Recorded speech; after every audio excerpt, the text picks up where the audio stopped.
ಇವತ್ತಿನ ಈ ಎಪಿಸೋಡಲ್ಲಿ ದಾರಿ ಮಧ್ಯದಲ್ಲಿರುವ ಅಡ್ಡಿಯೇ ಹೊಸ ಹಾದಿಯಾಗತ್ತೆ ಅನ್ನುವಂತಹ ಒಂದು ವಿಷಯಕ್ಕೆ ಸಂಬಂಧಪಟ್ಟಂತೆ ಇವತ್ತಿನ ಒಂದು ಕಥೆಯನ್ನು ನಾವು ನೋಡ್ತಾ ಹೋಗೋಣ.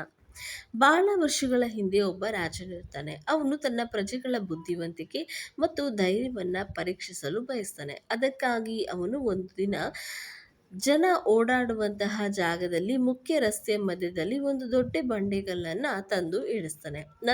ನಂತರ ರಾಜನು ಯಾರಿಗೂ ಕಾಣದಂತೆ ಹತ್ತಿರದ ಪೊದೆಯೊಂದರ ಹಿಂದೆ ಅಡಗಿ ಕುಳಿತು ಯಾರು ಏನು ಮಾಡ್ತಾರೆ ಅಂತ ಗಮನಿಸ್ತಾ ಹೋಗ್ತಾನೆ.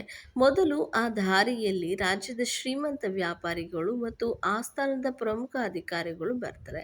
ಅವರು ಆ ದೊಡ್ಡ ಬಂಡೆಗಲ್ಲನ್ನ ನೋಡಿ ಅದನ್ನ ಪಕ್ಕಕ್ಕೆ ಸರಿಸುವ ಪ್ರಯತ್ನವನ್ನ ಕೂಡ ಮಾಡದೆ ರಾಜನಿಗೆ ರಸ್ತೆಗಳನ್ನ ಸರಿಯಾಗಿ ಇಡಲು ಯೋಗ್ಯತೆ ಇಲ್ಲ ಎಂದು ರಾಜನನ್ನೇ ಬೈಯುತ್ತಾ ಕಲ್ಲಿನ ಪಕ್ಕದಿಂದ ನಡೆದು ಹೋಗ್ತಾರೆ. ಹೀಗೆ ಅನೇಕರು ಬರ್ತಾರೆ ಹೋಗ್ತಾರೆ. ಎಲ್ಲರೂ ಸಮಸ್ಯೆಯನ್ನ ನೋಡಿ ದೂಷಿಸಿದ್ರೆ ವಿನಃ ಯಾರು ಅದನ್ನ ಪರಿಹಾರ ಮಾಡಕ್ಕೆ ಮುಂದಾಗುವುದಿಲ್ಲ.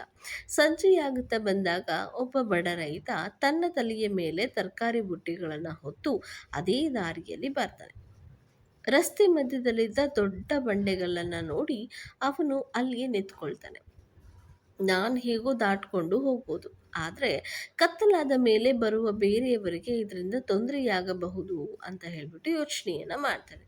ತನ್ನ ತರಕಾರಿ ಬುಟ್ಟಿಯನ್ನ ಕೆಳಗಿಟ್ಟು ಆ ಭಾರವಾದ ಬಂಡೆಗಲ್ಲನ್ನ ರಸ್ತೆಯಿಂದ ಪಕ್ಕಕ್ಕೆ ತಳ್ಳಲು ಪ್ರಯತ್ನ ಮಾಡ್ತಾನೆ. ಕಲ್ಲು ತುಂಬಾ ಭಾರವಾಗಿದ್ದರಿಂದ ಅವನು ತುಂಬಾ ಕಷ್ಟಪಡಬೇಕಾಗತ್ತೆ. ಬೆವ್ತು ಹೋಗ್ತಾನೆ. ಕೊನೆಗೆ ತನ್ನ ಸಂಪೂರ್ಣ ಶಕ್ತಿಯನ್ನ ಬಳಸಿ ಆ ಕಲ್ಲನ್ನ ರಸ್ತೆಯ ಪಕ್ಕಕ್ಕೆ ತಳ್ಳುವಲ್ಲಿ ಯಶಸ್ವಿಯಾಗ್ತಾನೆ.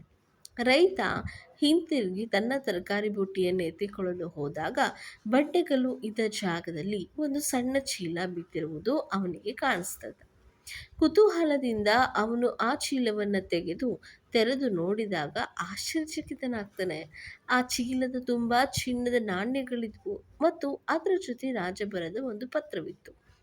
ಈ ಚಿನ್ನದ ನಾಣ್ಯಗಳು ರಸ್ತೆಯ ಮಧ್ಯದಲ್ಲಿದ್ದ ಅಡ್ಡಿಯನ್ನು, ಬಂಡೆಗಲ್ಲನ್ನು ತೆಗೆಯುವ ಧೈರ್ಯ ಮಾಡಿದವರಿಗೆ ಸಿಗುವ ಬಹುಮಾನ ಅಂತ ಹೇಳಿ ಅದರಲ್ಲಿ ಬರೆದಿರುತ್ತೆ. ಕೊನೆಗೆ ಆ ಒಂದು ಚಿನ್ನದ ನಾಣ್ಯಗಳನ್ನ ತೆಗೆದುಕೊಂಡು ಅವನು ಖುಷಿಯಿಂದ ಏನು ಮಾಡ್ತಾನೆ, ಮನೆಗೆ ಹೊರಡ್ತಾನೆ.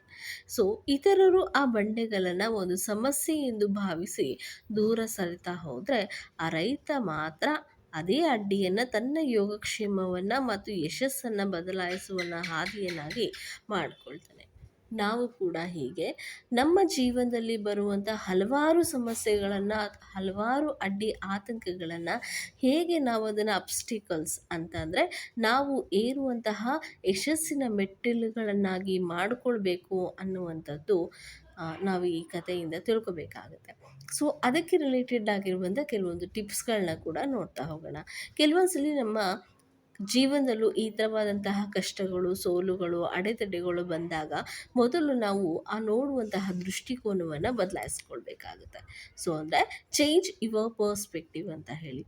ಸೊ ಚೇಂಜ್ ಯುವರ್ ಪರ್ಸ್ಪೆಕ್ಟಿವ್, ನನಗೆ ಯಾಕೆ ಹೀಗಾಗುತ್ತೆ, ನನಗೆ ಯಾಕೆ ಸಮಸ್ಯೆ ಬರುತ್ತೆ ಅಂತ ಯೋಚನೆ ಮಾಡ್ತಾ ಕೂರದೆ ಆ ಸಮಸ್ಯೆಗೆ ಪರಿಹಾರ ಏನು ಅಂತ ಯೋಚನೆ ಮಾಡಿ ಅದನ್ನು ಬಗೆಹರಿಸ್ಕೊಳ್ಳುವಂಥದ್ದು.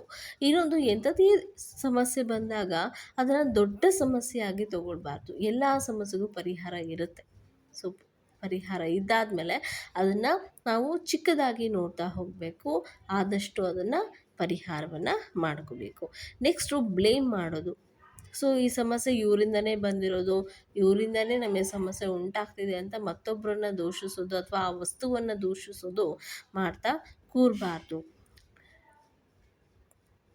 ಈ ಕಥೆಯಲ್ಲಿದ್ದ ವ್ಯಾಪಾರಿಗಳಂತೆ ಪರಿಸ್ಥಿತಿಯನ್ನು ಅಥವಾ ಇತರರನ್ನು ದೂಷಿಸೋದ್ರಿಂದ ಸಮಯ ವ್ಯರ್ಥವಾಗುತ್ತೆ ವಿನಃ ಪರಿಹಾರ ಸಿಗೋದಿಲ್ಲ. ಹಾಗಾಗಿ ಸಮಸ್ಯೆ ಬಂದಿದೆ, ಆ ವ್ಯಕ್ತಿಯನ್ನು ಅಥವಾ ಅದಕ್ಕೆ ರಿಲೇಟೆಡ್ ಆಗಿರುವಂಥ ಯಾವುದೋ ಒಂದು ಥಿಂಗ್ಸನ್ನು ನಾವು ಬ್ಲೇಮ್ ಮಾಡೋಕ್ಕೆ ಹೋಗಬಾರ್ದು. ಆದಷ್ಟು ಅದನ್ನು ಏನು ಮಾಡಬೇಕು, ಅವಾಯ್ಡ್ ಮಾಡಿ ನಮ್ಮ ಸಮಸ್ಯೆಗಳನ್ನ ಪರಿಹಾರವನ್ನು ಹುಡುಕಬೇಕು.